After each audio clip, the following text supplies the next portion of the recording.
Bagaimana hukumnya pejabat yang selalu menang sendiri dan selalu menyalahkan anak buahnya? Ini bukan pertanyaan, ini balas dendam. Ini sakit hati dia. Kemana caranya biar supaya Ustaz Somad menghantam pemimpin dunia itu? Buat lu pertanyaan. Itu pula masalahnya. Dia bertanya sama Ustaz yang paham pula kan. Nabi berkirim surat kepada Raja Romawi, namanya Heraklius, Herkal. Apa kata Nabi? Aslim taslam. Kalau kau masuk Islam, kau selamat. Falaka ajrani, kau dapat 2 pahala. Kalau engkau baik, rakyatmu semuanya selamat dan kau dapat 2 pahala. Itulah enaknya jadi pemimpin. Karena kalau dia baik, rakyatnya baik, dia dapat 2 pahala. Tapi kalau kau tidak baik, falaka dzambul arisiyin, semua dosa anak-anak buahmu kau ikut menanggungnya. Oleh sebab itu maka yang paling pertama dapat naungan di akhirat nanti, sab'atun yuzilluhumullah, 7 golongan dapat naungan Allah. Saat itu naungan tak ada, panas terik, tak ada atap. Di antara yang dapat naungan yang pertama bukan ustaz, yang pertama bukan ulama, yang pertama al-imamul adil, pemimpin yang adil.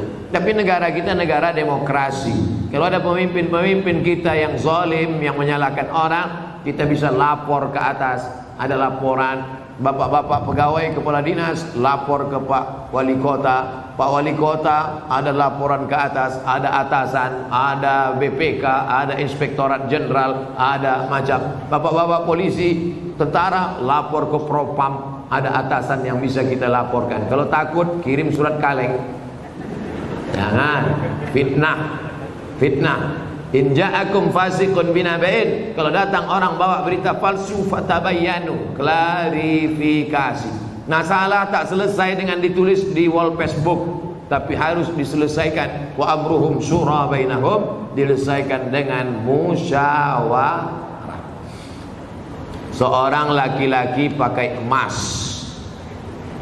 dalam solatnya, apakah solatnya sah? Emas itu bukan babi, kecuali dia membawa rantai babi, baru Arab. Emas tidak. Emas kalau dipegang, wudhu kita tak batal, solat kita pun tak batal. Tapi Nabi mengharamkan pakai emas. Ini mesti dipahami. Emas kalau kita masukkan ke kantong, dibawa solat, Allahu Akbar, solat sah. Tapi memakai cincin emas haram. Bapak-bapak yang pakai cincin emas, buka sekarang juga. Tak ada gunanya pengajian. Tak ada guna pengajian. Nantilah mubazir mengaji. Bapak-bapak yang sekarang pakai cincin emas, buka sekarang juga. Tak perlu tunjukkan, pelan-pelan aja dari bawah. Buka masuk. Balik dari sini, jual. Kalau batunya sayang, simpan. Mana tahu batunya zamrud, kecubung, permata, intan, simpan. Ambil batunya, ikatkan dengan perak. Cincin saya emas putih Pak Ustaz. Emas putih itu emas. Emas putih itu emasnya 80, nikelnya 5. Emas putih itu emasnya 80%, nikelnya 5%, peraknya 18%, peraknya 15%. Maka warnanya putih, tapi dia emas juga. Jadi kalau mau buat cincin, perak saja. Ini cincin perak. Batunya zamrud, asli. Mereknya Casio, Casio orang. Tak pernah saya beli. Kalau sempatlah saya beli sekian puluh juta, lalu kemudian anak yatim tak sekolah, neraka jahanam tempat saya. Bisa pula anak yatim tak sekolah, cincin kita 30 juta. Pak, minta makan Pak, belum makan pagi, kata anak yatim di lampu merah. Kita mau. Nauzubillah. Oleh sebab itu maka yang punya cincin emas, wahai Imam Syafi'i, kenapa laki-laki Islam tak boleh pakai cincin emas?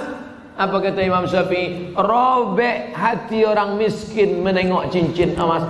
Aku makan pun payah, kau sampai hatilah pula pakai cincin emas. Matilah kau cepat, kata dia. hancur hati dia. Itu alasan ulama dulu. Tapi rupanya sekarang setelah ditemukan emas itu ada molekul-molekul kecil masuk ke dalam pori-pori, masuk ke dalam darah, masuk ke dalam jantung, menyebabkan penyakit Alzheimer, penyakit tua sebelum masanya, penyakit lemah, tak bertenaga. Banyak orang barat yang sudah kena, pokoknya emas. Lalu kami yang perempuan Pak Ustaz, yang perempuan dia masuk ke dalam, keluar lagi melalui darah menstruasi haid. Makanya kalau ada bapak yang haid, pakailah.